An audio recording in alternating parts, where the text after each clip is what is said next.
about these two personalities and the experience, because in his memoir, as you say, he writes about, first few chapters is all about how he kind of wrestles with his experience having two different personalities: personality number one, personality number two.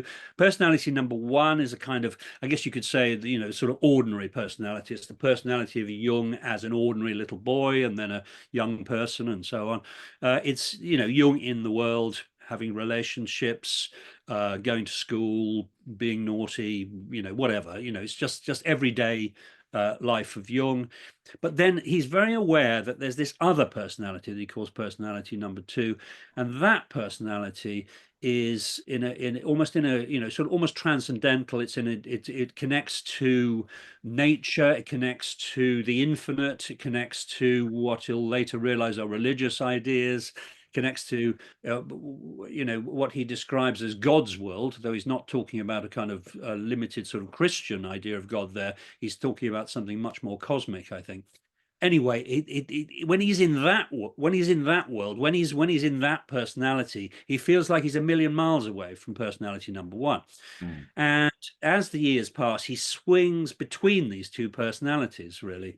And sometimes he tries to live in personality number one, and that doesn't work. Sometimes he tries to live in personality number two. That doesn't work either.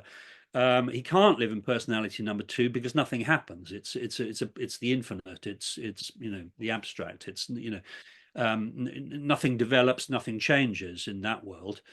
So, but this is a real problem for him. He gets stuck in this place between these opposites, and he just doesn't know what to do about it. He has the odd inkling, because sometimes, for example, when he's a teenager, he has to choose what work he's going to do, and he thinks about and he starts training as a doctor, and he looks into the idea of psychiatry. And when he thinks about psychiatry, he realizes that this is a place, and he describes this in Memories, Dreams, Reflections. This is where, as he calls it, the two streams could flow together. And what he means by that is it's a place which is, on the one hand, kind of scientific and precise and evidence-based and so on. That's personality number one. But it's also is in touch with the deepest recesses of the psyche of the patient, and indeed of the doctor. And that is something which definitely comes into personality number two. So here he finds a place there where the opposites can come together there.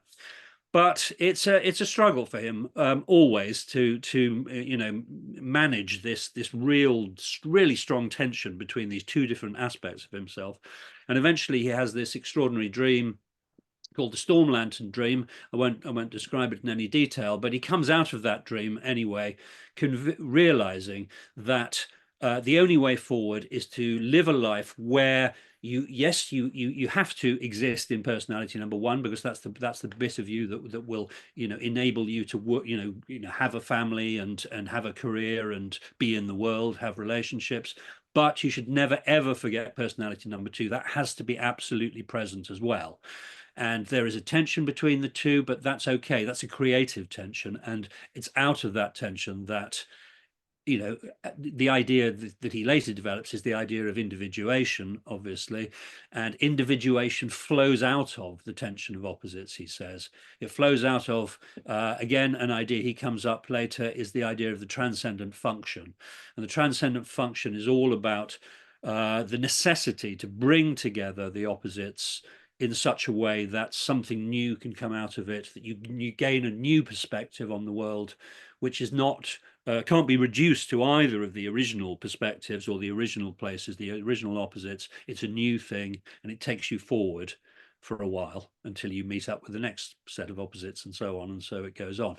But that's individuation, and I think all those ideas, and especially the idea of individuation, really flowed out of this powerful experience he had as a child, and his realization that you need to keep both things together, even though that's uncomfortable.